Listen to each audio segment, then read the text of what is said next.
May dahilan naman pala kaya ayaw mo nang gumawa ng pelikula ang dating Viva Max star na si AJ Raval. Ito'y dahil may inaalagaan siyang dalawang malaliit pang anak nila ng aktor na si Aljur Abrenica.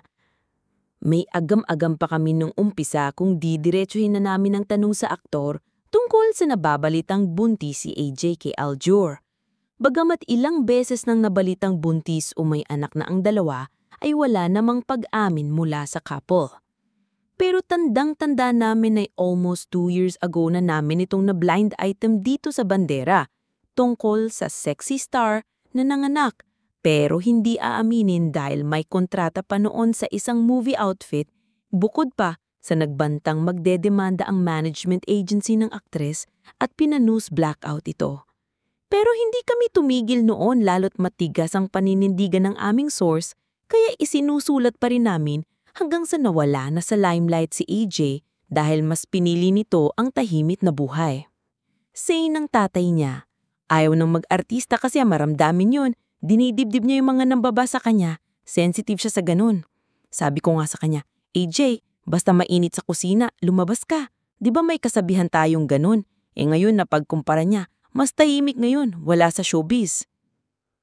At kagabi sa victory dinner ng Mama Mai, A Journey to Greatness, ay buong ningning ng nakwento ni Jeric na ayaw na nga mag-artista ni AJ na sa tuwing tatanungin niya ay nagme-make face. Tinanong namin na baka pinipigilan siya ni Aljur. Hindi naman. Dagdag pa, wala, sa bahay lang siya. Tinatanong nga siya nung Viva, tinatanong din nung sikat na artista baka pwedeng isama sa project. Sinasabi ko, walang sagot, sabi lang, make face. At ang sagot niya kung kumusta na ang apo niya, malaki na. Sino doon? 50 na ang apo ko. Binanggit ang pangalan ni EJ. Bata pa. Kakapanganak pa lang eh. Yung mga bali-balita noon, hindi naman yun. Sabay kamot sa likod lang ulo. Ngayon na lang, siyam, buwan pa lang. Tinanong namin kung sinong kamukha. Ako, mabilis na tugon ng aktor na natawa rin. Tinanong namin kung babae o lalaki ang apo niya kay AJ na 9 na buwan na. Babae. Okay daw si Aljur kay Jeric at barkada ang turing niya sa tatay ng mga apo niya. Kasi pareho kami ng hilig. Mahilig din siya sa laruan remote control, saad ni Jeric. At nabanggit nga namin na kaya ayaw na nitong mag-artista ay dahil gusto nitong alagaan ng mga anak na tila dinedma ng aktor na sa pakiwari namin ay baka kung ano pa ang masabi niya. And true enough, nabanggit niyang pag nasa akin ng mga apo ko, kalaro ko, lalo na yung apo kong lalaki. Malaro ako sa lalaki.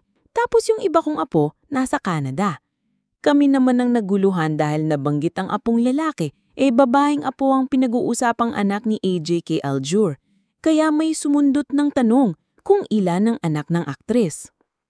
Babae at lalaki, 2 na. Tawag ko sa lalaking apo, Al Jr., nakingiting chika ni Jeric. Kaya ang hirit namin kay Jeric ay, for the record, ay sino ang tatay nung lalaking panganay, anak ni AJ? Ang sagot ni Jeric sa amin, si Aljur. Hayan, nakadadalawang chikiting na pala sina AJ at Aljur, 1 siyam na buwan at 1 taon at 4 na buwan, na masasabing parehong baby pa talaga, kaya siguro hindi na muna babalik sa showbiz ang aktres. Aminin din ng aktor na hindi na sila gaanong nakikita ni na AJ at Aljur dahil magkaiba na silang subdivision. Dati 1 subdivision lang kami tsaka few blocks lang. Ngayon sa Carmenville na sila sa Angeles, Pampanga. Pahayag ni Jeric. Samantala, aminadong nangihinayang ang nanalong FAMAS Best Supporting Actor sa anak dahil nang itinigil nito ang pag-aartista. Kasi nandyan na siya but then yun ang gusto niya, tahimik lang. Saad pa ng tatay. Naniniwala ang tatay ni AJ na makakabalik pa ito sa showbiz dahil 23rd ka, 20 lang niya. Hayan, tinapos na ni Jeric ang haka-hakang buntis at may anak na si AJ Raval. Ano kaya ang masasabi ni na AJ at Aljur tungkol dito?